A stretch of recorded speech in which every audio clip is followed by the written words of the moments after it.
Hi guys, welcome to another Southway 1943 video. Today is a little update and hurrah! We have power to the layout. Ordered this on, what day are we on today? We're on Wednesday. Ordered this on Monday night from Hatton's. Cost me 150 odd, I believe. And it's the NCE power cab. It's 2 amps of power. And it's a very good controller from what I've been using so far. I have used the Gauge Master Prodigy Advanced before. I've used the ECOS ESU, and like everyone else, we've all started on the Hornby Select and Hornby Elites. This one is going to take a little bit of getting used to. To make the train go faster, obviously just scroll up, and then obviously to decrease, you slow down. But also you can hit increase on that one and decrease. They put the steps up by 1. Or on this side you can increase fast, which goes up at 4 steps, and obviously decrease goes down at 4 steps. What I like about the NCE Power Cab is I was going to get a Prodigy Advance again from Gauge Master, but what I don't like about it is you've got a great big knob there, and you've got the emergency stop button right in front of it. And it is a bit, if you've got an emergency, you can miss it and hit another button. Whereas with this, this fits lovely in your hands. And the emergency stop is, right there. And straight away, it does stop the train.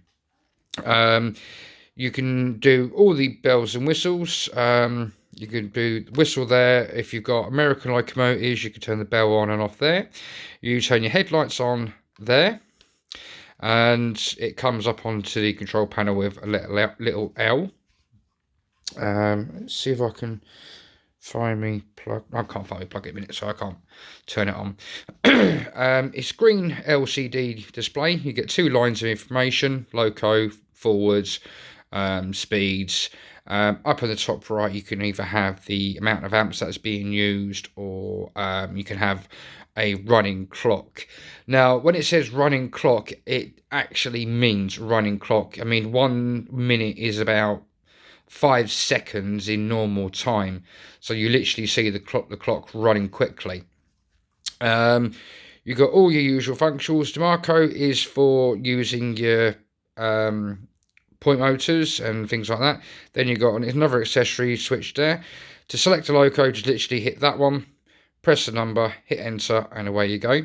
If you do have sound locos, and obviously I will be getting sound locos, this will only go up to function 9. Then obviously what you need to do is you need to hit the shift button, and then it will go to the next steps, the next like 11 to 10 to 19, etc. And then if you need to go again, you obviously hit again for 20 to down to 29, 30, however many numbers your sound chip has. It comes with all the wiring, and it also comes with the front fascia plate. And I this afternoon drilled a hole out there, as you can see, drew me lines there to get it in position, and then just literally cut this square out, put it in, screw it down, and away it goes. The track connects literally to the back of this. The power supply goes to the back of this, and there's a little red LED down here. Once that's illuminated and it's on constant, then the track feed is fine. As soon as you get a short circuit, which is what I was finding out this afternoon, when I was connecting all the wires to the tracks, to the bus wire, and also what came through today was, again, thanks to his Lord and the best one on the YouTube, Everard Junction, I had this afternoon come through from Rapid Electronics the usual blue clamps in a pack of 100s, and obviously the usual spade connectors. One thing I did find out today is that I do need to get a new pair of wire cutters. I've had these quite a few years, and as you can see, they're getting a bit old and worn, and These aren't brilliant for crimping these together. They just don't have the sections on there. So I will be going to Wilkinson's over the next few days, possibly at the weekends, and getting a new set of wire cutters so I can cut wires properly, and also so I can crimp them better. Luckily, obviously, I've got the HST that I bought from Morley, but I had a problem with it. There was nothing wrong with the power car. Power car was working fine. Headlights works in both forward and reverse. You know, you got your reds when it was going that way. You had the whites when it was going this way. But the dummy car, no lights at all. Now, obviously, it's not going to move because obviously it's not motorised, obviously. So I've done a little bit of investigation work this evening with the help of my lovely missus, and took this apart, took the top off, looked at the chip, and I thought, looks a bit weird. So I took it out, make sure the number 1 chip was in number 1, double checked with Hornby's website, on Google, make sure the Hornby chip was definitely number 1 on the orange, which it was. Put it back in, put it all back together, try the connections, because this is the old style connection with the 3 springs that connect to the body. You got the 3 springs on there, and obviously you've got the terminals on the chassis there. So it's the old style. So I made sure that they were touching, they were clean. So I gave them a bit of a quick rub in with a bit of emery cloth, made sure all the terminals were nice and clean. Still didn't work. So what I decided to do was, while the body was off on this one, took the body off on this one, took the chip that I knew was working out of that, and popped it in there, and Bob's your uncle, away it went. So it was all the case of the chip was wrong, or had blown, or something had gone wrong with it. So what I will say is, if you are buying things second hand, and bearing in mind this model itself was from Hornby when it was new, was DCC ready, whereas this one, when I bought it, obviously was fitted with DCC chips on loco address number 3, which was factory set. So just be careful. You never know what the chips are going to be like on the inside. The good thing about it is I will be replacing both chips. Well, this one's got the chip in, but the power car hasn't got any chip at the moment.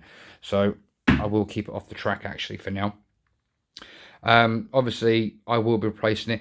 I will be trying out the Hornby TTS Valenta sound pack. Now, I know there's a lot of good reviews. I know there's a lot of bad reviews. But one thing I will say, listening to something via a speaker on your phone or via your telly, you can have the best TV in the world. I mean, bearing in mind, I do have a Samsung. My phone is a Samsung S10 Plus. So, you know, I've got, you know, a good maker TV and a good maker phone. Both the speakers are pretty good. Also, I have my TV, my DVD player, all hooked up to my amplifier, which is, as you can see, a Sony. It's Dolby Pro Logic. I think it's 9.1. And obviously it's got, you know, 1, 2, 3 speakers there. It's got big one there, and you've got another 4 there. So you've got wall-to-wall surround sound. But still, listening to something on the telly through a set of speakers, and then having it in front of you, listening to it with your own ears, we can only make up our own minds. I will say, from what I have seen of it, they do sound a bit tinny, so I probably will be eventually replacing them with better speakers. But eventually, and I mean eventually, I will be putting in Legoman Biff sound chips into this unit. And yes, I am going to be getting the Great Western green livery HST, and people can shout and scream at me. Yes, I know they have the MTU engines in them now, but I will be fitting them with Valenta engines. sound units. I just think the Valenza sounds a lot better, but I might just go down and get, you know, an MTU sound unit, probably a Hornby TTS one, just so, you know, the purists of people. But yeah, there you go, guys. We now have power to the track, and I am so glad, because, you know, when you're building a railway, it's easy enough putting the track together, doing all the wiring, but then you can't test it. I've had the train for about 2 weeks now, and I couldn't move it. Now, with thanks to this little gizmo, I will be able to do that. Also, what I will be doing is I will be buying the cradle holder from off of eBay, so I can, you know, stick it there, so it's not just, you know, lying around on a track, because I know what my little grandson's like. He's, you know, 2.5 coming up 3. You know, he does come in here sometimes in the front room, because bear in mind, this is in my front room, and he will have a tendency, I know it, he'll be like, grab the wire and yank, and I don't fancy that. Also, what I've done today is I've ordered some more retaining walls, so I can start getting from here down to here connected up, hopefully. And also what I've done today, please excuse the mess underneath the baseboards. I've, in readiness for the extension, I put these 2-foot banners on. So you got a foot goes along there, connected to there, and put a new leg, got some new legs. Done the same on the back side as well. So the extension will just literally sit onto there. Then I'll have another piece of long wood going straight along there, down to another set of legs, and another set of legs roughly about here.